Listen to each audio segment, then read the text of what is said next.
zaman gündəmə gəlir. Son günlərdə də bu məsələ həm ictimaiyyət, həm də deputatlar və ekspertlər tərəfindən müzakirə olunmaqdadır. Uşaq pulu problemini yaşamayan ailə yoxdur. Heyif ki, bu ölkədə məmurlar ancaq xalqın haqqını yeməklə məşğuldur. Bu qədər evləri, maşınları öz maaşları ilə necə alırlar? Cənab Prezident, bunu siz də yaxşı bilirsiniz ki, Azərbaycanda məmur özbaşınalığıdır. Uşaq pulu mütləq verilməlidir. Dəyərli izləyicilər, ətraflı xəbərə keçməzdən əvvəl uşaq pulu verilməsinin tərəfdarı olan hər kəs videonun aşağısında şərh bölməsinə uşaq pulu mütləq verilməlidir sözlərini yazsın. Bunu edin ki, səsimizi daha yüksəklərə çatdıraq. Hər birinizə təşəkkürlər.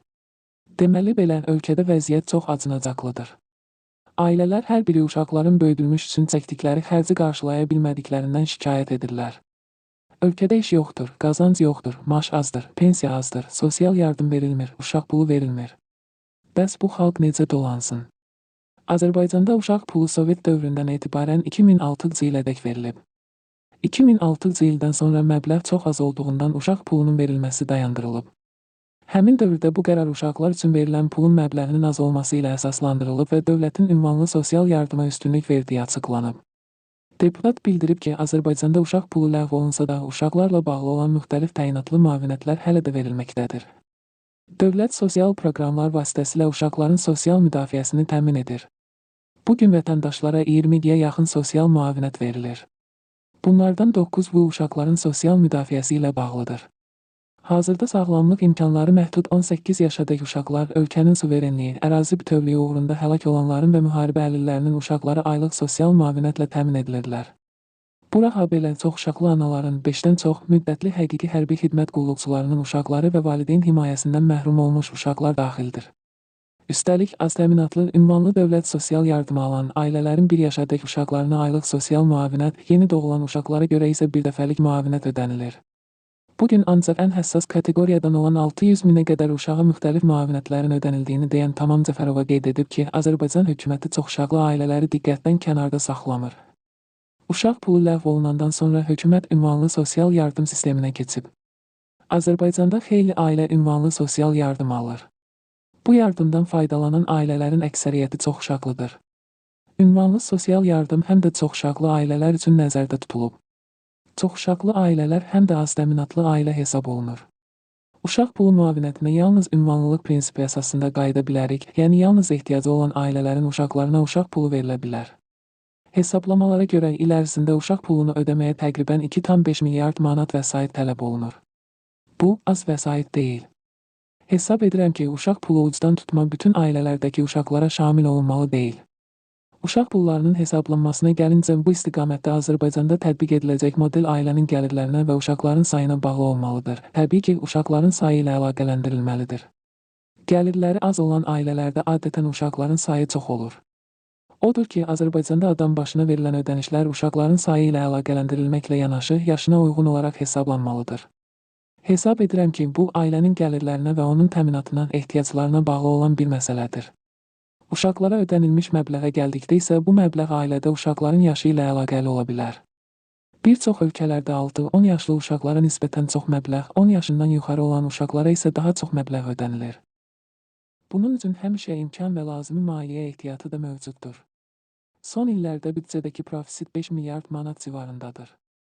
Kobud desək, bu xərclənməyə yer tapılmayan pullardır. Bu vəsaitləri sosial müavinətlər, xüsusilə də uşaq puluna yönəltmək lazımdır. Hesab edirəm ki, optimal mexanizm müəyyənləşdirilsə, ildə büdcədən 1 ya da 2 milyard ayırmaq olar. Bu barədə müxtəlif təkliflər var, vəsait məbləğdən və uşaqların yaşından asılıdır. Neçə yaşa qədər uşaqlara aid olacaq və hansı şərtlərlə veriləcək? Bunlar müəyyənləşdirilməli, bir proqram şəklində Milli Məclisdə qəbul olunmalıdır. Biz bir çox işə büdcədən vəsait ayırırıq, amma uşaq pulu onların əksəriyyətindən daha vacibdir.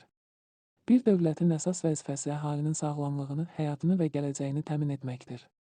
Bunun üçün də birinci yerdə uşaqların sağlam və təminatlı böyüdülməsi gəlir. Məsələnin həlli yolu da uşaq pulunun verilməsidir. Hesab edirəm ki, hər uşağa 100-200 manat civarında bir məbləğ ayırmaq olar. Bəziləri bunun da az olduğunu düşünəcək. Amma söhbət bütün xərcləri dövlətin öz üzərinə götürməsindən getmir. Bu sadəcə dövlətin müəyyən dərəcəli köməyidir. 3 uşağı olan ailənin hər uşağına 100 manat müəyyənləşdirilsə, bu aylıq 300 manat yardım deməkdir və ya hər uşağa 200 manat aylıq 600 edir. Əgər yardım bütün uşaqlara aid edilməsə belə müəyyən qruplara vermək olar. Məsələn, sosial təminatı daha aşağı olan ailələrə. Adından da göründüyü kimi bu sosial yardım proqramıdır.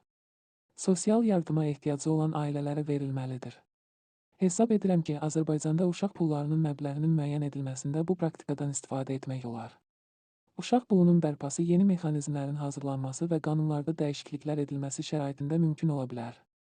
Təkliflər hazırlanmalı və müzakirə olunarkən ailələrin sosial müdafiəsində hansı proqramların daha çox faydalı ola biləcəyi təhlil olunmalı və təbii ki, maliyyə yükü mütləq nəzərə alınmalıdır. Ən əsası, məsələyə dövlət büdcəsi səviyyəsində baxılmalıdır. Cənab Prezident, sizdən xahiş edirik, uşaq pulu mütləq verilsin. Səsimizə səs verən hər kəs də şərh bölməsinə uşaq pulu verilsin sözlərini yazsın. Uşaq pulu ləğv olunandan sonra hökumət ünvanlı sosial yardım sisteminə keçib. Azərbaycanda xeyli ailə ünvanlı sosial yardım alır. Bu yardımdan faydalanan ailələrin əksəriyyəti çoxuşaqlıdır. Ünvanlı sosial yardım həm də çoxuşaqlı ailələr üçün nəzərdə tutulub. Çoxuşaqlı ailələr həm də az təminatlı ailə hesab olunur. Uşaq pulu müavinətinə yalnız ünvanlılıq prinsipi əsasında qayıda bilərik, yəni yalnız ehtiyacı olan ailələrin uşaqlarına uşaq pulu verilə bilər.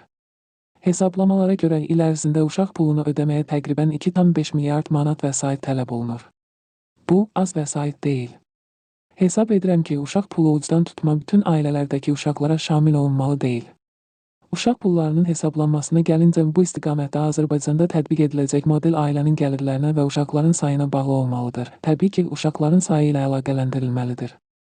Gəlirləri az olan ailələrdə adətən uşaqların sayı çox olur.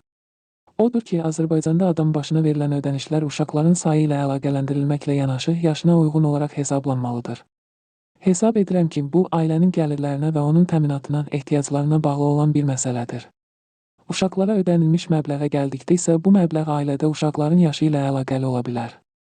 Bir çox ölkələrdə 6-10 yaşlı uşaqlara nisbətən çox məbləğ, 10 yaşından yuxarı olan uşaqlara isə daha çox məbləğ ödənilir.